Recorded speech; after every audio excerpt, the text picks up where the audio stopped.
morning. Good morning. You know what I just realized? I'm hooked up to the internet that I'm not usually hooked up to, so I'm hoping I'm okay. Because if I go changing it now, I think I'm going to knock myself out of the show, right? Oh, yes, probably. So Well, you were fine, so so I'm hoping I'm staying fine. So how are you today? I'm doing all right. How are you? Everybody was sick here. It's like a Oh, nonstop thing. So it was John, and then it was Ezekiel, and now it's Mateo. Poor Mateo, man. He's like, he had a super really sore throat, like very very scarlet red. It was unbelievable. So I took him to the clinic, the Walmart yeah. clinic, Yeah. and because everybody's sick right now, they did not have any test to do, like Oh, they're wow. they're out of strep test, Oh, my. so they didn't do a test, but they gave him antibiotics because it really looks like that's what it was. Yeah, yeah. So he came home, started taking the antibiotics, and then on Saturday woke up with a rash everywhere. Like he Oh, had a wow. rash everywhere, like bumps everywhere. So Wow. the consensus is that he developed allergy to the antibiotic. Okay. So went to the hospital. It was super fast. I gotta say, he was in and out within like an hour and a half. It was Wow. incredibly fast. Wow. Yeah. So in and out. They prescribed him another biotics, steroids, and then like some Wow. allergy pills and shit. But anyways, yeah, it was like poor guy. He's been feeling crappy all week. Like it was his last week of vacation. He's starting university again today. Yeah, yeah. And then he just yeah, poor guy.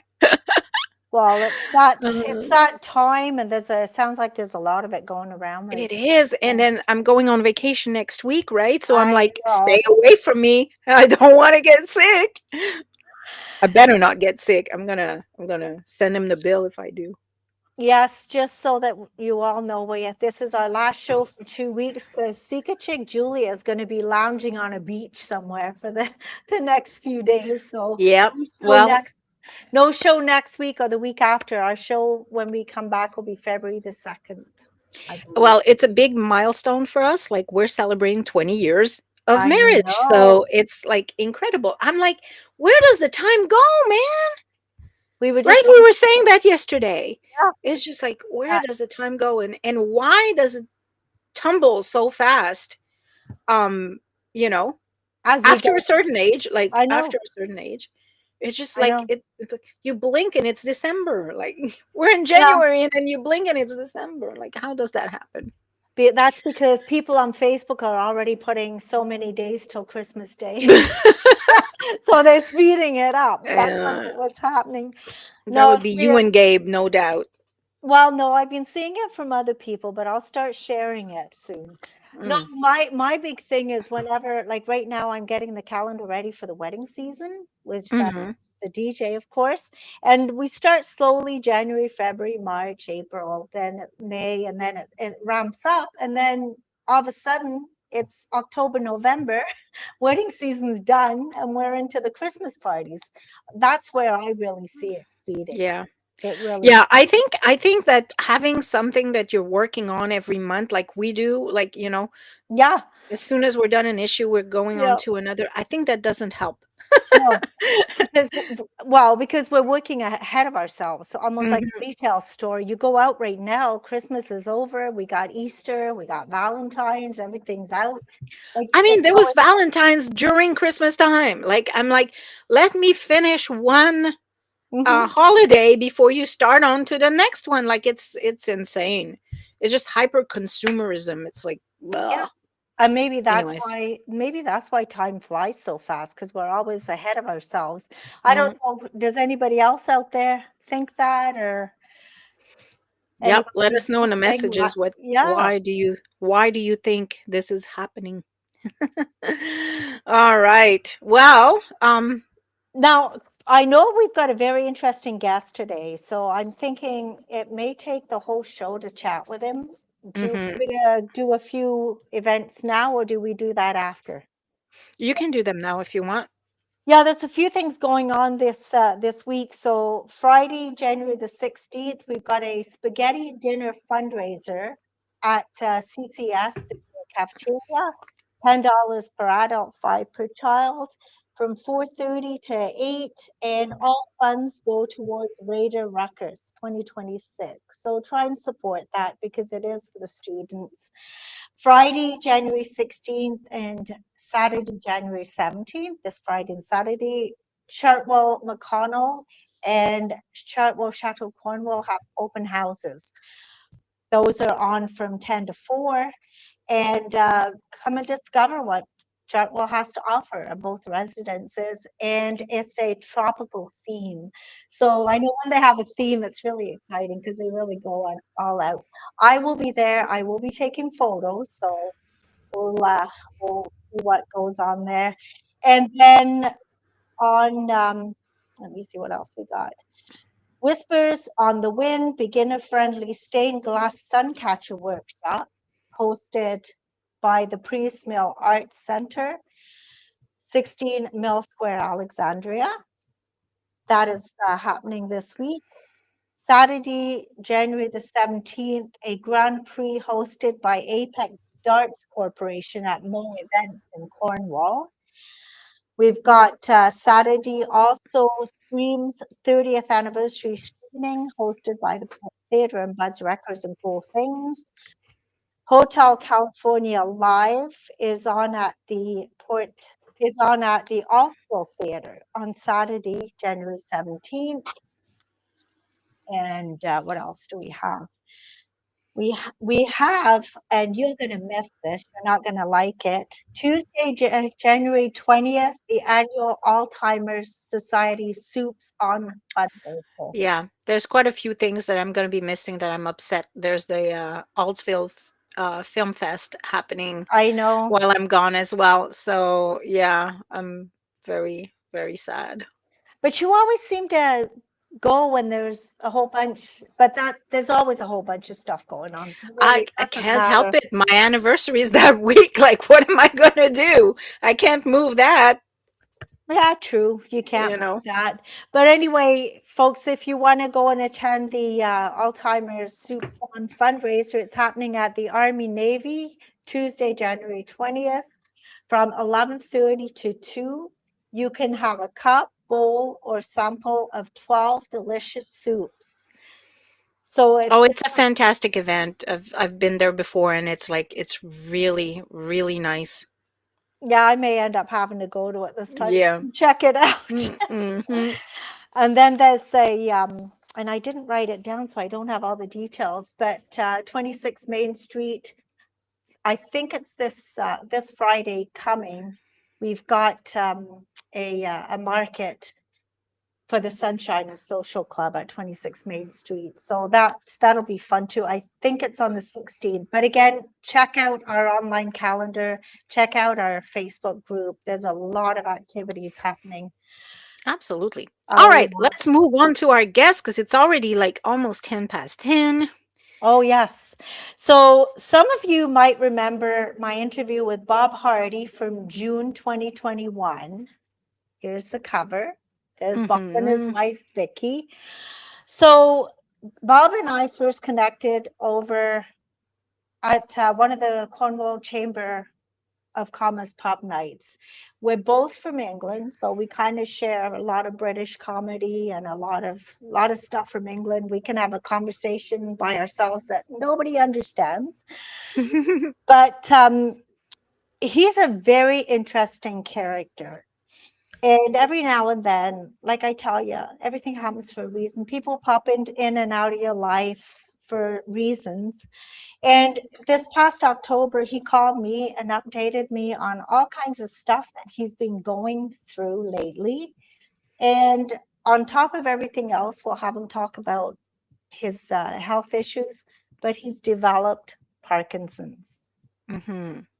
So I don't know if you I want to want share. to play the video before we start talking with Bob. I'm going to play a little short video of one of the races that he participated in. Yeah, we'll just say that he's the walker runner of Alexandria. He did start off with bicycle racing. Go ahead, Miley's. So he started off racing bicycles, and then with all his health issues, he now races walkers. So you can see him going there with everybody. Determination. Yeah, yeah, that's one word that I would use to describe Bob. Determined. Absolutely. And resilient. Like he pushed himself. He got over that finish line. We'll have him talk about this race too, because So you were telling me this was well, where from um what he told me, he had a few collapses and they didn't know what it was, and it was the start of his Parkinson's, which he just got diagnosed with this past October. But this man is 75 years old. He is amazing. Hello, Bob. Can you hear me now? yes, we Oh, we can can. hear Sorry, you. I was messing around trying to get things to work. I gotta say, you are one of my biggest motivators, Bob. 75 years old, you're like a Duracell battery. You just don't stop. You just keep on going. I tried. Well, you do more than try. Like you're really determination embodied in a human form, I think. Well, I'm in the process of restarting at the moment. I just started training again with the walk, Uh-huh. and results are not very good at the moment. A long way from when I was doing the marathons. So there we go. But anyway, Yeah. But But you're not giving up. no, So no, there's no way to give up. Can't do that. When no. I'm dead, I'll do that.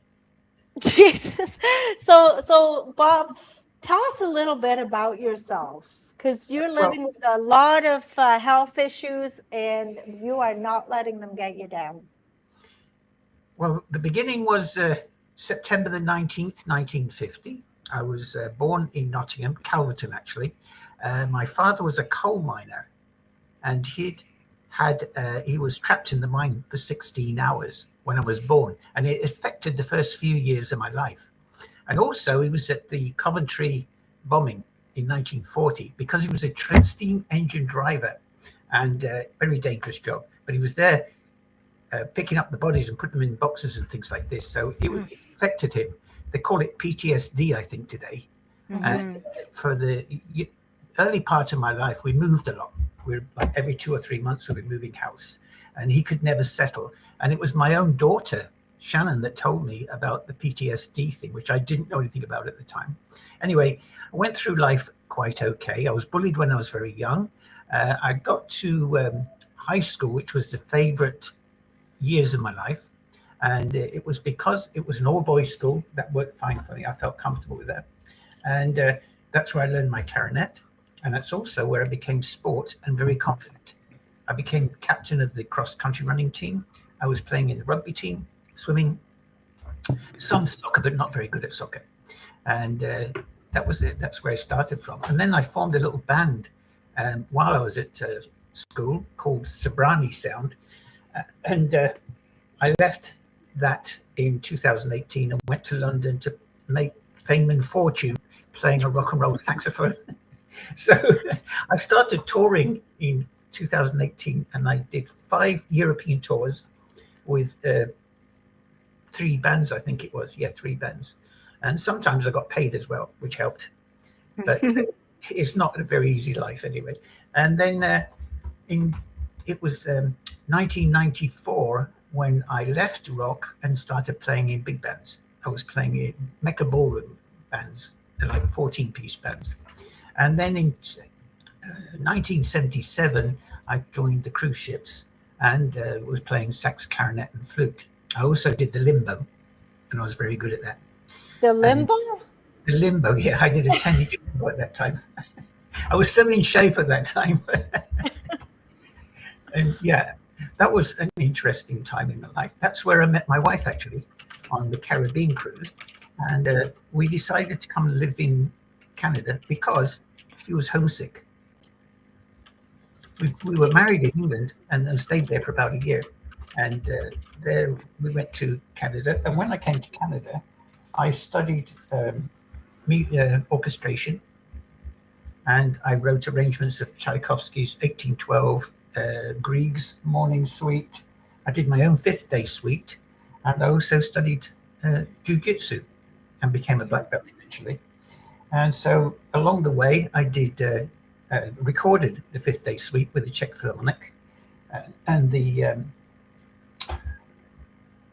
we performed the Fifth Day Suite in Toronto, and it was 13th of May 2010 when we did that, and Naxos turned up. Naxos, the worldwide distributor of classical music, which I've still got to deal with. So I am working on some new ideas for them as well at the moment. And I also formed that little thing called Participations Musical Theatre Productions, which was a very silly show, Monty Python-ish, I would say. So I've got a new version now with my, it's called Medieval Participations Medieval Musical. Okay. And basically, the story is based around the 1200s, but it's they fight with high tech. I'm losing all my notes here, so it's really difficult. Anyway, I did make notes on all this. Not very good, but yes, I'm sending the stuff off this week to CTV and other distributors, and hope to get that going this year as one of my projects. And obviously, the Fifth Day Suite going back to Naxos and getting the album released. It's not as if it will stop being released. It's just I pulled away from doing all those walking and running and things. Along the way, I did 35,000 kilometers of bicycle racing. That started in 2001. And I did one particular 1,000-kilometer bike race. And before that, I was studying jiu-jitsu. And jiu-jitsu, I started in 1990. I was a bit overweight, out of shape, because I was on the road as a salesperson, eating too much and drinking too much. And so it was hard. It was really tough trying to get started with that. And it took me about 2 weeks to walk properly after the first session. But I survived 7 years, which is really a long time to keep doing something. And I finished the black belt. I finished the black belt with leukemia. Wow. It was unfortunate. It was the 6th year of my training that I got leukemia. And my sensei said, go on, you've got to carry on now. You can't give up now. You've only got a year to go. And so I talked to my doctors, and they were very kind. And they cut me off my medication for a couple of months to get through the exam, the jiu-jitsu exam. And before I took my bone marrow transplant, after I passed my black belt, I did a 100-kilometer bike ride. It was for a fundraiser for the hospital, the same hospital where I was going for the general hospital in Ottawa for my bone marrow transplant. So a day before I entered the hospital for my bone marrow transplant, I completed my 100 kilometers. Jeez. And the funny thing was, when I got into hospital, I formed a group called IV Race Walkers. And we used to pick out the best. IV Race Walkers. There was 5 of us, and we all survived as well, which is why, because of all that walking. But we got in trouble for speeding. We didn't get any speeding tickets, but we told off for going around the ward too. So it was 5 times round the 5th floor of the Ottawa Hospital. Oh, and wow! Yeah, so it was good for me. And I came out of hospital, and then I just said, bucket list time, and it was because I always wanted to do the Rideau Lakes tour on a bike. And so I talked to people at the hospital, and everybody said, well, you can't do that. You've just had a bone marrow transplant. I said, okay, fine. And then I talked to one of the nurses who was also a marathon runner, cyclist. And so she said, yes, I'll come. She loaned me a bike. She trained with me for 6 months. And then we went and we did 16 hours and 49 minutes. And I was over the moon. I just couldn't believe that I'd done it. And I continued Wow. to do that I did 6 years of that actually. And then I stopped for 1 year for recording of the Fifth Day Suite. I did take the time out for that. And also at the same time, I was running a Terry Fox run. I was doing 120 kilometers. And the goal Jesus. was 4 hours. And I can't even walk one. I sent you the CJOH interview, which was CTV at the time. Yes, CJOH. And they filmed me running outside on the road. They closed the road, and there was a guy hanging outside of the van filming me going past. Jeez. And I survived that too. So also in 2003 and 2005, I joined the Canadian transplant team, and I ran in Nancy, France in 2003. And What? it was really super hot. That was the year of the Diablo, I think they called it. 35,000 people died in Europe because of the heat. And it was a struggle for me, but I was training with a professional coach when I started biking. And it was really important to learn how to ride a bike. It's a bit like learning how to walk. I've been teaching that, and people think, everybody says the same thing, well, I can walk. Well, of course you can, but it's the way you walk that makes the speed, and that's why I can do race walking now. Oh, okay. It's not just a magic. It's not just happens by magic. When I walk past everybody, and my average speed normally is around 8 kilometers an hour. That includes marathons, and the best walking I've done so far was 100K in 12 hours and 52 minutes. That was down in Cornwall at At Civic Complex. Civic Complex, yeah. Yeah, and I remember many years ago, Bob. Okay, I tried to keep up with you as he was walking around the Civic Complex walking track. I think I kept up with him with 2 rounds, and that was it. I couldn't do it. He was going too fast. I'm confused here. We're going off track a bit. But yes, I started off with race walking, and then I had the 2012. I had the blood clot in the intestine. So I was in hospital for 3 months. I had 3 surgeries and lost my balance, so I couldn't ride a bike anymore. And that's when I started racing a walker.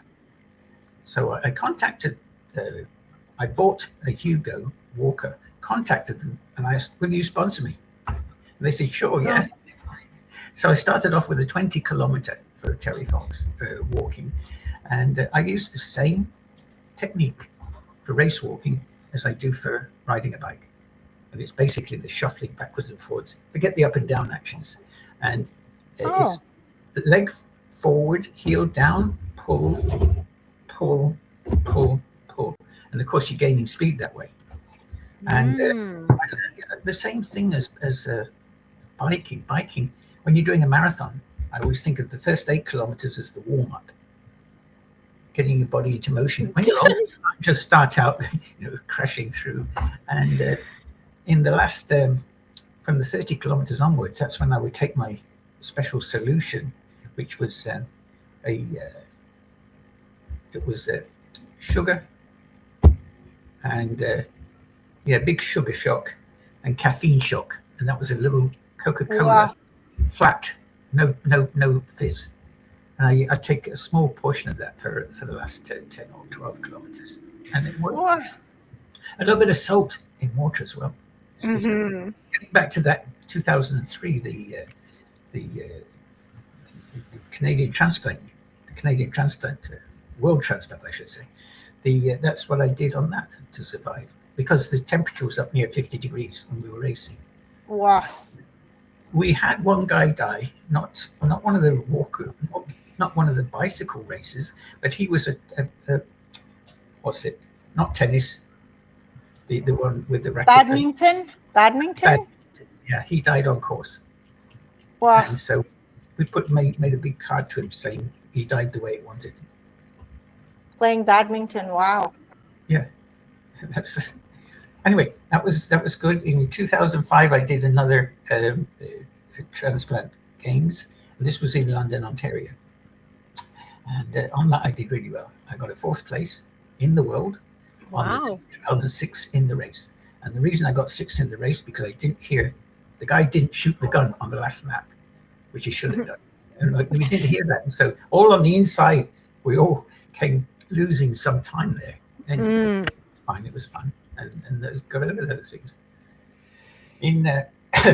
Since the Walker racing, it's been really, I've got 38 finishing medals in that time and 13,000 kilometers of Walker racing. And my training, how to do a marathon with the Walker is not easy. What I did was adapt the Walker for racing by putting aero bars on the Walker. And it was a bicycle mechanic who installed them for me so I could race like this in a nice, comfortable racing position. And it worked fine for me. I gotta ask, because I've never seen that before. Are there other people racing in a walker too? No.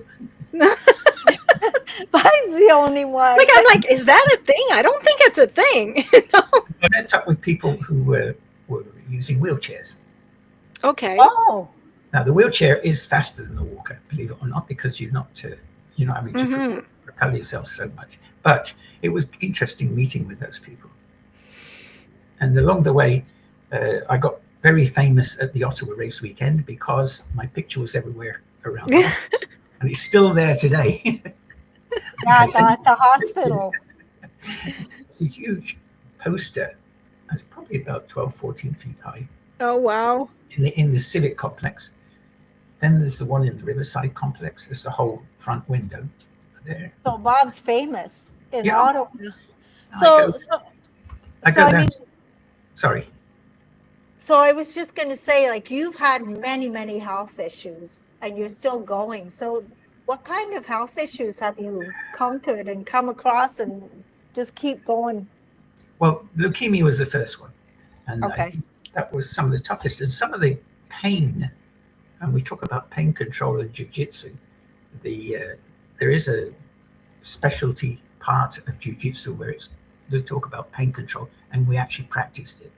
I was basically put up against a wall. A big guy was punching the hell out of me in the stomach, not the plexus, the stomach. But of course, all the push-ups and everything else that you do. I still do 30 push-ups a day and 10 squats. And the squats are basically for my balance. And I touch the floor, and my push-ups are full-length push-ups. They're not little push off the floor. And Wow. That's doing it too fast, you injure yourself. Doing these exercises slow and carefully, you don't injure. But So- you whenever you were talking to me, you said it's been 2 years since you've had cancer. Colon cancer. Colon cancer. 10 years since the cancerous kidney tumors. Yeah, I'm just next in March. I've got my next appointment, and they do a blood test before I go. No, scan, a CAT scan, CT scan, and then they're going to check that to see if I need a kidney change. There's a possibility after all this time that I might have to have a kidney changed next year. Oh my God. Then you had a blood clot in your intestine? That was the most complicated. It was 3 months in hospital. I read a lot of books and watched a lot of movies. And then you had a total hip replacement. And that was 2009. That stopped the big bicycle races. I couldn't do any more Rideau Lakes. I could just do 50 kilometers, that was all. And then you you had your bone marrow transplant with with leukemia. You talked about that. And then, go ahead. The side effects of the bone marrow transplant were horrible. The worst thing I had was anal fissures for 6 months. And that was a challenge for the pain control. And I used to lie in the bathtub in warm water and just basically screaming my head off. That was for 6 months before it my split. goodness. And the worst one was hiccups for 10 days. Oh, God. People sound That's god awful. You just don't sleep. You just anyway. Oh Went to my my gosh. after 10 days. They were taking care of me at the Ottawa hospital. I was going backwards and forwards, and they were I was very good. I mean, but they couldn't do anything. They tried. They injected me with something. Anyway, it finally worked, and never had any more hiccups. So that's good. Oh my God, 10 days. That's awful. Yikes. And then, So let me ask you this, Bob. Like, so life is hitting you with all these things, one after the other. Like, Yeah, you fix one, another one pops up. You fix this that's what one, my another wife one said. pops up. Like, What's how next? how do you keep this positive attitude that you have and this perseverance and this resilience? Like, most of us would just like give up. sit on their butts and give up. Like, how do you keep going? What Well, we makes you different? That you Is it the Well, I jujitsu refer to it training? when I sent you the original email. I sent you that black belt thing, just a little thing saying that 10,000 people will start a course in martial arts, any kind, yeah, and it's usually 7 years or 8 years to get the whole way to the yeah. black belt. And it adapts you. You're one of 10,000 now that makes it through to the end, and that's very important. But the mental, the I call it the black belt mentality, which means you can see anything through. Writing that Fifth Day Sweet it started 30 years ago, and then I finally finished it in 2000, whatever it was, uh, 2008 we recorded it. It's not like writing a song. You're writing for a full orchestra, and it's patience testing and focus. And the focus thing is where I go through something. This is the worst I'm going through at the moment because I have difficulty speaking. I have falling. When I'm walking with my walker now, I can go for a certain distance and then I suddenly stop and my legs are wobbling and I'm falling all over the place. So that with that big walker, I can just put the brakes on and hold myself up so I don't fall, crash on the floor. That's how I've been doing my training down at the dome. So I'm hoping to extend the distance I can walk. At the moment, I've just walked 2.6 kilometers. When you think about Wow. I did 100 kilometers. Yeah, because in October, this past October, because we were watching that video of you pushing yourself through that one of those walks where you collapsed at the end, Yeah, and that you were was the one in saying, 2002. That was. yeah, and you were Okay. saying that you had a lot of collapses, and they didn't know what it was. You No, thought it was strokes, and then they realized this past October you got diagnosed with Parkinson's. yes, So it was part of it. but it was 5th of May this year when I was. I just went to the bank with the car, and I couldn't get out the car. I was stuck with the stroke, and what I thought was a stroke. They took me to Uh-huh. the hospital and they said, "No, it's not a stroke." And one nurse said to me, "It looks like Parkinson's." And so, if I go back, 2024, I was doing the St. Lawrence Marathon, and it was a 10 kilometer. I was doing fine. I got to about 6 kilometers, and I said my legs were giving up, and I gave up. Anyway, I crashed into a bench, hit my head, went to the hospital, and they checked everything. I've still got a problem with the shoulder from that, but otherwise okay. But again, it was the Parkinson's. It certainly wasn't the stroke. The last Hmm. stroke I had, actual stroke, was 2013. Yes. That was a real one. But apart from that, yeah. And yes, every time you come up with something, and always people say, "Why me?" I always say, "Why not me?" Mm. Because it's another challenge. That's all. And if we get too serious about our health, enjoy our life, enjoy living, and certainly, I used to say something about Terry Fox: live life well, live life till the end, just like Terry Fox, Hmm. because that's what he did. He wasn't. He wasn't backing off anything, even though he had one leg and couldn't Yeah. move. Well, probably. So when Parkinson's finally gave a name to years of unexplained collapses, how did you feel? What did that bring clarity to you? Did Yes, that bring I know. grief, or is it more complicated than that? No, it brought relief because when you don't know what's wrong, everybody's saying, "Well, it's not a stroke." Well, what's wrong with me then? This is the feed. This is the reaction, and so yeah. I felt relieved, and now I'm dealing with it. I'm still using my famous acupuncture, and I've been using acupuncture since it was 1988 when I had serious asthma problems. And Hmm. a friend of mine said, "Why don't you go to this acupuncturist?" This was in Montreal. Art Fowler, his name. So we did. I went there, and after a few weeks of that, at the same time, I'd started jujitsu. So obviously, I was doing a lot of exercise work, and the asthma went away slowly. And I went to the doctor's office, and like the secretary said, "How is your asthma?" I said, "It's gone." She said, "How did you do that?" I said, "Acupuncture." "Oh, that's not true." Well, whatever we say about acupuncture, it works. And I used it every race I was doing when I was doing marathons. I take the acupuncture session a week before. Hmm. I would sort of call it a tune-up. You take your car to the garage to have a tune-up, and you take your body to acupuncture. Or I took my body to acupuncture to get tuned up and got good results. 2 first place wins, which is pretty amazing. And Wow. that was almost at 70 years of age. So the Wow. Wow. Because, yeah, I got to say, Bob is 75 years old, yeah. Julia. I know. Still So going. I, So so I want to get back to when you got that diagnosis and you felt that relief. Did you think then that this was the end of your athletic journey, or just that it would force you to redesign Hmm.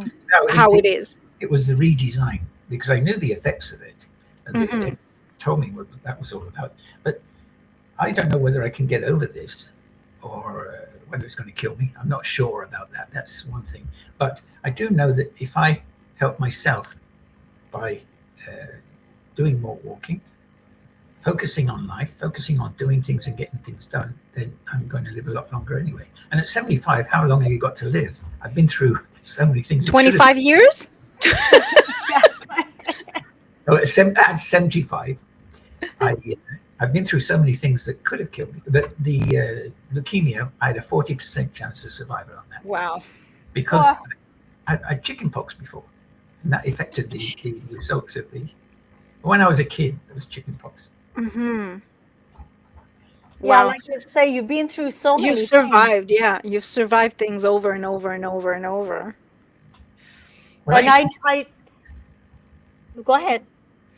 what I used to do was I used to go to it was called bone marrow transplant picnic, and in 2005, uh, my wife's mother had just died, and I was doing this run with a bicycle at that time to a hospital, the park for the picnic, and I crashed on the railway tracks going out on the 43 and hurt my hip, broke my glasses. So I was having a difficult time. And instead of being at 220 or something, it ended up being like 240 kilometers because of all the mistakes.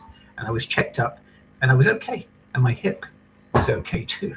They checked the hip because of the 2000, what's it? What am I talking? I've got the days mixed up here. Mm. But so, yeah, it was 2005 when I did the crashed going to the park. Yeah. Instead of taking the car, I rode my bike to the picnic. Wow. Well, Because somebody's asking, was the jujitsu before the walker or after? I was racing a bike before the walker. Sorry, what was So the question? Jiu-jitsu. Did you start jiu-jitsu 1990. before? 1990. what? Okay, so I was 14 before. years of age when I started that, Okay. and it was a good time to start. I think it probably saved my life with the bone marrow transplant, the leukemia, because I was, as they said, you look like an Olympic athlete when I went into the hospital. I think I sent you a little picture. There is 180 pounds, 17 and a half inch collar, 43 inch chest, 32 inch waist, and God knows what my thighs were like. Wow. Wow. One of So those things. not an ounce of fat? No, certainly less than 10%. Wow. I'm gonna have to sit down with you and ask you what you eat because like I could use not an ounce of fat. Eats me. Another one of my friends along the way said I survived leukemia because of my wife's cooking. Mm, Because it's all everything's from scratch. We have real food. yeah, That's we what have they real say. food from the garden too. All the vegetables are Oh yeah, homegrown. it makes a difference for sure. Unfortunately, They you say can't expect. they say stay away from processed, so that's what you do. Stay away Oh, from processed processed. is it's the worst thing. That's what I For get. sure, I'm for not going to sure. do a lecture on not eating it. Like Processed. it makes me so mad that there is no like regulation on that crap that we are being sold all the time. That you know, um, there could be it could be so easy to prevent illness if there was some rules in place as far as to what is considered food. But anyways, that's another discussion altogether. It's the same Well, with exercise. I was teaching. It was called. I was teaching race walking. This was hmm, a few years back anyway. I think it's 2018 or something, and we did it at the Dome. And I was teaching people how to walk properly, and we used to time them. We used to give them so many laps, see what time they could do. And they did uh, they came to the lessons a couple of times, then they give up. And then there's all the other people who have stair lifts, climbing tubs. I got a climbing tub, not a walking tub. I got a big, huge whirlpool tub that my one of my friends said you should never have that. You've had leukemia. You're going to have troubles as you get older. Well, here I'm at 75, still climbing in there and doing my. And I've got lots of stairs in the house. Having lots of stairs in the house is good. Having a Yeah. stair lift is no yeah, good. You can go slowly up the stairs with some help, and if you don't, it's the cardio that counts. Yeah. That's Well, if you don't use it, you lose it, right? yeah. That's what happens. You gotta you got my mother-in-law had muscular dystrophy, yeah. and it was the same thing. Like the doctors were adamant that she had like these pulleys that she was constantly, and she was going on walks on her walker all around the house like 15 times a day, like because you've got to keep moving, That's Well, otherwise you really freeze. my cousin is in her 50s. She's got MS, and right now the doctors are amazed that she's not in a wheelchair, but she goes to the gym, she swims, she walks, eats proper food, nothing processed, Mhm. really looks after her health. But I mean, the only thing is like feeling goes out of her feet often. She can't feel her feet, but she is so healthy. She should be in a wheelchair, but because she keeps going, just like you, and yeah. just like your mom, your mother-in-law did too. So it's important. You can have anything. It depends on how you deal with it. My stretching in the morning has to stretch really well, and I have a shin splint problem, and that's from doing so many miles. And I've got a shin splint exercise I do, which was taught to me by this was physio that I did in town, and very important. And just the where was I going to? I did race with a lady from Brossard, and she had ataxia. Ataxia is similar to Parkinson's. So the first thing she Okay. did was join a gym, and so she went to the gym 5 days a week. And then she heard about me, so she contacted me and said, "Can we do a race together?" And so we did Mhm. a Longue marathon. Now, a Longue marathon, she only did 3.5 kilometers, but we did it, and she really, I was encouraging her, and she went much faster than she ever expected just by having somebody stand there. You can do it. You can do it. Yeah. Everybody else, don't do it. Don't do it. You're going to hurt yourself. No, I doubt if you're going to hurt yourself with it. Yeah. You can pull a muscle. That's easy. Now you stretch before you exercise and stretch before Mhm. you run. You're okay. Yeah, that's important. If you've got somebody encouraging you, that's kind of where what I need, and that's Mm. what I Sorry, said. I don't live too. Oh, somebody's calling me.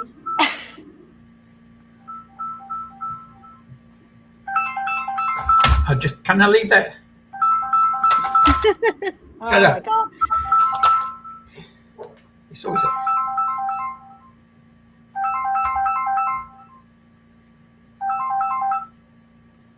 Somebody's determined.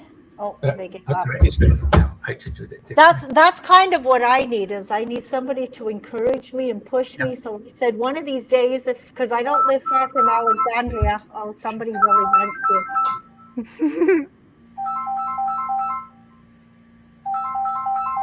Oh, bugger. Okay. So I want to ask you a little bit about family and legacy. I want to, because I think I read in the stuff that you've sent us that your daughter stepped into the race when you couldn't. Oh, yeah. But this was last year, and I didn't know I had Parkinson's at the time. I thought I just had a stroke. So I've been doing the Ottawa race weekend now for a long time. 2018, I think, was the first year, and I've always done. It started off with marathons, actually doing marathons, and then I cut back to 10 kilometers. And last year I was supposed to do a 10 kilometer, and there was no way it was going to work out. But my daughter was here, Lee, so I said, "Can you do it for me?" And so she drove me there, and she took my place in the race. But it's funny, she had a young lady with 74 years of age because they didn't change the participant wasn't changed. Okay. Because it was So she was So she was Bob Hardy. so she was Bob Hardy at 74 years of age. Okay. She's doing it with me this year, but what the agreement is this year, I intend to do it myself, but it's only 5. Can I make 5 kilometers? I'm not sure yet, but I've got to keep on working towards that. And I would like to do it with her. But we did last year early, a 5. We did a 5 kilometer, and we went out on the Glen Robertson Road and back. And we did some incredible time. We were almost 8 kilometers an hour anyway for that time. Now I'm doing 4.5 or 5 kilometers an hour. So, but again, it's all to do with training, keeping the body in shape. And no matter what's wrong with you, what did I say to somebody? I'm really quite sick, but very fit. Yeah. If that makes sense. So if you had to stop competing tomorrow, like, would you feel that you have something unfinished, or do you feel that you've accomplished enough? I would say. Are you satisfied with what you've done? I've done all the big deals. The 100K, winning two marathons with a walker is not more. Now I race with race walkers. That's the people who race very fast. And I was looking at one result this morning. There was 28 race walkers in the race, and 9 of us finished. Wow. Because they fell out, did not finish. People assume that I'm only walking, so it's going to be easy to walk 42.2 kilometers, but it's not. And I don't think it is at all. I have a hard time walking up and down my driveway 2 times. but Yeah, in, it's not an easy feat. in the 2019 Toronto waterfront, the slowest person was a runner who did it in 7 hours and 30 minutes. And of course, the fastest one was 2 hours and something at the top there. Mm-hmm. And my I was time, just going to ask how long it takes to do that, to run that kind of, how many kilometers you said? 42? 42.2 is a marathon, yeah. And the Wow. I've got friends who do 3 hours, and not people in their 60s can do that quite well. Actually, one of my friends here, Kathy, she's done the Boston Marathon quite a few times. The Boston, you have to qualify. You have to meet a certain time, otherwise you can't race. Mm-hmm. So Bob, do you ever have times that you have a little pity party, or are you always positive, and what happens when you do have a little pity party? When I run those parties, it's usually with myself. And yes, because I don't want to sit and whine. I don't want to go complaining, I'm feeling poorly, nothing like that. Right. I get my motivation from those Red Roses rugby team. The women, I mean, they won the world championship this year, and to 83,000 people. And it was only 1994 that the women had to mortgage their houses to go and compete. And this time they each got £30,000 bonus for winning the World Cup. So they've come a long way. They only became professional in 2008. Before that, they never had a game just women. They used to be before a men's game started. Even the Six Nations, they used to do the women's game first, and the men would come and do afterwards. And in 2018, I think it was the first all women's competition. Yeah, Bob was telling me that it's the British women's it's rugby, right? Yeah, British rugby team. British, they've got a British team, but that's only for sevens, rugby sevens. But he goes down to his basement, he watches the game, has a nap, comes back up, and he's all good again, he says. That's how he gets over feeling down. Well, sometimes it's easier. What's not to watch is the news. Yeah. It's terribly depressing. But okay, so when you're a hero, like I want to say that you're somebody that people look up to. You're giving inspiration. So when you're a hero, who are your heroes? Well, like I was saying, I was certainly Terry Fox. He's one of my Canadian. And then if I look at these women's rugby and the size of these women's rugby, there's one lady there who's a forward. That means defence. And she's 5'5" and 220 pounds. But she's certainly not fat. Or you look at her. Yeah. All muscle. That conversation last week about body size being so important. And what women say about playing rugby is there's no discrimination. The big star of the team is she's 6 feet tall and she's 186 pounds, which is not that heavy. But and she's the big star, and she's got adverts and she's got a TV show and everything else. So these are the people that are your mentors that you look up to those. I look at them, and some of them had such serious injuries. In 2022, I was watching a game. It was Six Nations, which are the European teams, and her leg was broken. It snapped. The bottom part of the leg, the shin, was completely shattered, and she screamed so loud. She screamed the whole place down. So she was taken away. This was in March or April. Yeah, March. And by November, she was back playing in competition again. Oh, my God. They put a whole platinum plate into her shin. Wow. Wow. Bob, I've got a question for you. What are your goals for 2026? 2026 is, first of all, is to go to a race weekend, 5 kilometers with my daughter, and hopefully beat my daughter. That's tough. And that's when? She's that's 23rd, 24th of May. Okay. And the next one is the Canadian Transplant Games, and that's in Sherbrooke, July 7th to the 13th, I believe.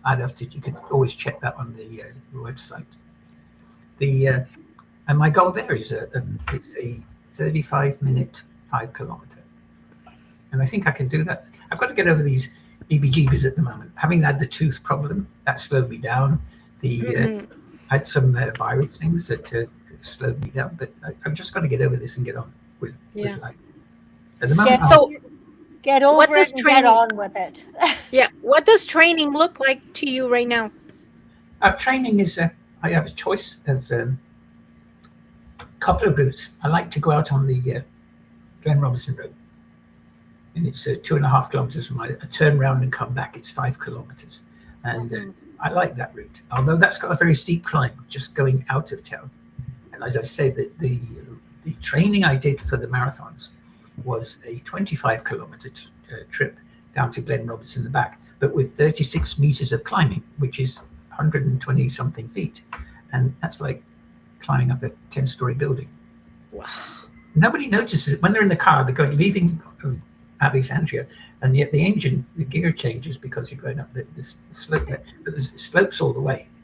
It's a good challenge. And what is good about those kind of courses is you keep the same speed going up the hill as you do down the hill. Something I learned with racing a bicycle. you can't push. Oh, I'm going fast downhill. Whoa, whoa, whoa. Now you're going uphill. Oh, Oh, okay. but if you keep the same speed up and down, then you're helping yourself. And you, at the end of the race, you can check your GPS and you'll find that you've done the same speed all the time. Right. Wow. So, for someone listening this morning who's facing illness, aging, or a major life setback, what lesson from your black belt mentality would you want them to take into their week? Like, what kind of advice do you have? Well, it's difficult to persuade people to take care of themselves, even though they've got an illness, but it doesn't mean you can't do anything. And I've seen people who walk around with little walkers, skinny little things, and they're wandering up and down the streets on the ice and the snow and everything. They're the people that impress me a lot. But what can you say to somebody who doesn't want to help? I've been in fights with people about this at the hospital.